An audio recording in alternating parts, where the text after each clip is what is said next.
definition of spirituality, holiness, yet they feel that when they go to Israel, those terms will somehow apply to them. By osmosis, just by sniffing the shawarma, right? It's just going to happen. Now, we get to Jerusalem, this holy city, right?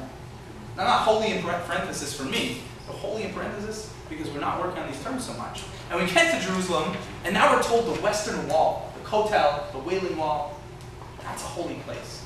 And when you go there, it's going to be moving. It's like, when people say, when you do something in life, right, it's going to have an impact on you. When people tell you this movie is going to be amazing, when people tell you this girl's the best thing for you, this restaurant is good, everybody builds things up for you. And when you get there and you feel nothing, that's a horrible, horrible feeling. When you do something that you're supposed to do and you don't get the results you want out of it, when you try to love and you don't get love back, when you try to date and you can't find a date, when you try to not do what everybody else is doing because you feel that that will be, not part of the norm, and you don't succeed, it can be very disheartening. And I think the worst thing we can ever do is put a label on something without understanding what it is. And I don't think the label of online dating or dating is our problem. I think our big issue is our understanding of relationships and love. Meaning that the way we find love really has very little to do with anything. The question is, how do we maintain it? How do we cultivate it? How do we learn how to receive love and certainly how to give love? I talked about this a little bit more in Israel, because I think it's a much more pertinent topic. Because when we date, all we're looking for is relationships. How the relationships go, and how they build, and how they blossom really only starts to happen once we actually start doing things that are relationship-based. All the process before, no matter how many MSNs and texts and phone calls and this and that, it's really irrelevant. It could be 3 texts and an email, or it could be 3 months of emails. When you meet a person that you are open to connecting with, regardless of how much you know about them, there's going to be potential to connect with them. My rabbi, literally, now he was Orthodox, he's an Orthodox Jew. He went on what's called a shidduch. Do people know Hebrew here? A date that was arranged. Not like without his knowing. I mean, he goes to a person called a shadchan. The shadchan is this woman who knows all the single girls and all the single guys of a certain age group from a certain community, right? And they basically give them a Bible, right? So the shadchan, in this case, is the server at JD, right? Same thing. She has all the information, all the pros and cons, and this family and there, and where you learned, and all the things that are valid and relevant to them. They arrange for a meeting. They usually meet up in a very open place, nothing too private, and they go for a coffee. Now, the difference might be, again, his intention.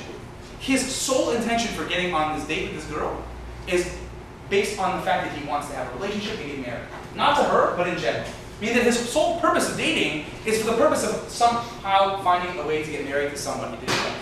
Right? And the only way he feels that he's going to be able to do it is by dating people. You're not just going to go to the chuppah and put up a veil and hope that somebody good is underneath you. That's not the idea. That's not a Jewish thing. Don't think that it is.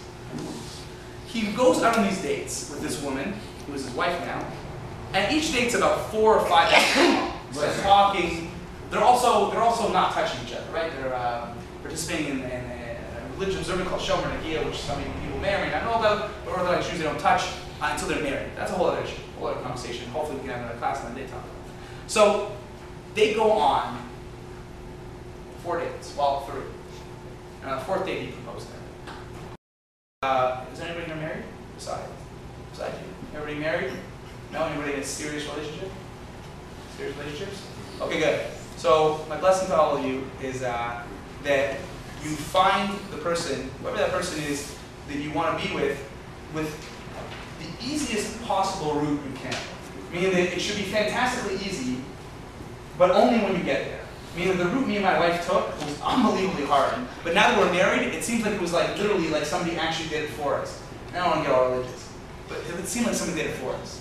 And I hope, I hope for all of you that you find that in your life. That struggle to be yourself, that struggle to open yourself up, to receive and to give, to have that intimate, emotional relationship is something that is pleasurable, exciting, new, and staying new.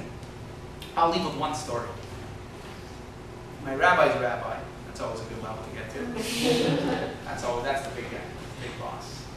My rabbi's rabbi, his 50th wedding anniversary, gave his wife a book.